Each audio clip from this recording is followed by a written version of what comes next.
যোৱাকালি আমি ছ'চিয়েল মিডিয়াত এটা বস্তু দেখা পালোঁ, আমাৰ এগেইনষ্টত কিছু নিউজ ওলাইছে, ভুৱা এটা নিউজ উলিয়াইছে। ভিত্তিহীন বাতৰি প্ৰচাৰক লৈ ঢিঙৰ তীব্ৰ প্ৰতিক্ৰিয়া, ক্ষোভিত বৌদ্ধিক মহল।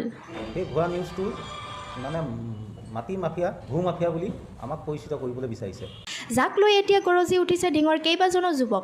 আচলতে বৃহস্পতিবাৰে কেইবাটাও পৰ্টেল সংবাদ প্ৰতিষ্ঠানত ভূ মাফিয়া বুলি সংবাদ পৰিৱেশন কৰিছিল ঢিঙৰ অচিন্ত কাকতিৰ লগতে আন কেইবাজনো যুৱকৰ বিৰুদ্ধে।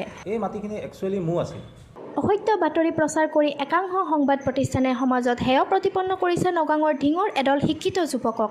সেই দেৱালখন ভাঙি পেলালে, ভাঙি পেলাই তেওঁলোকে জবৰদস্তি গাড়ীত হৈছে, ইটাত হৈছে, সা সংযাম থবলৈ আৰম্ভ কৰিলে। ভিত্তিহীনভাৱে ভূ মাফিয়া সজোৱা বাতৰি পৰিৱেশনৰ বাবে সাংবাদিকসহ সংবাদ গোষ্ঠীৰ বিৰুদ্ধে ইতিমধ্যে আদালতৰ দ্বাৰস্থ হৈছে ভুক্তভোগী এইসকল যুৱক। ৰেজিষ্টাৰ হৈছে, হোৱা পাছতো তেওঁলোকে নামানি। জানিব পৰা মতে ঢিং পৌৰসভাৰ অন্তৰ্গত ঢিং বজাৰৰ সমীপত থকা অচিন্ত কলিতা আৰু বিদ্যুৎ বৰদলৈ নামৰ লোকজনৰ মাজত বহুদিনৰ পৰা এডোখৰ ভূমিক লৈ চলি আছিল বিবাদ। এই সন্দৰ্ভত অচিন্ত কলিতাৰ দ্বাৰস্থ হৈছিল আদালতত।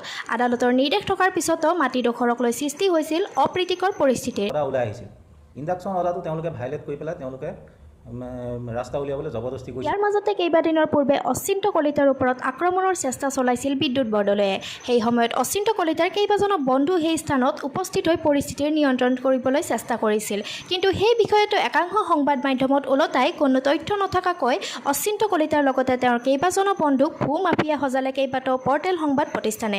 ইতিমধ্যে ভিত্তিহীন বাতৰি প্ৰচাৰ কৰা এই সংবাদ প্ৰতিষ্ঠানকেইটাৰ বিৰুদ্ধে গোচৰ ৰুজু কৰিছে ভুক্তভোগী লোকসকলে।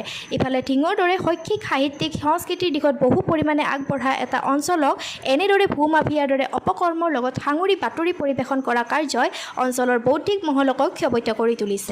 আমাৰ ওচৰলৈ আহি যিটো কথা জানি লৈ তেওঁলোকে দুয়োটা পক্ষৰ বিষয়খিনি সম্পূৰ্ণ নেদেখাকৈ এক পক্ষৰ হিচাপে তেওঁলোকে আমাক ভূ মাফিয়া সজালে। একাংশ পৰ্টেল সংবাদ মাধ্যমে আপোনাৰ ভুৱা অপপ্ৰচাৰ চলাইছে আমাৰ ওপৰত যে আমি তাত ভূ মাফিয়া বুলি আমাক পৰিচয় দিছে। এইটো একেবাৰে ভিত্তিহীন কথা। আমি কোনো ধৰণৰ এনেকুৱা কামত জড়িত নহয় আৰু কোনো ভূ মাফিয়া আমি কোনো কাৰণত নহয়। আৰু আমি সেই সংবাদ মাধ্যমৰ চেনেলকেইটাৰ ওপৰত ইতিমধ্যে আমি গোচৰ কৰিছোঁ আৰু আদালতক কাষ চাপিছোঁ।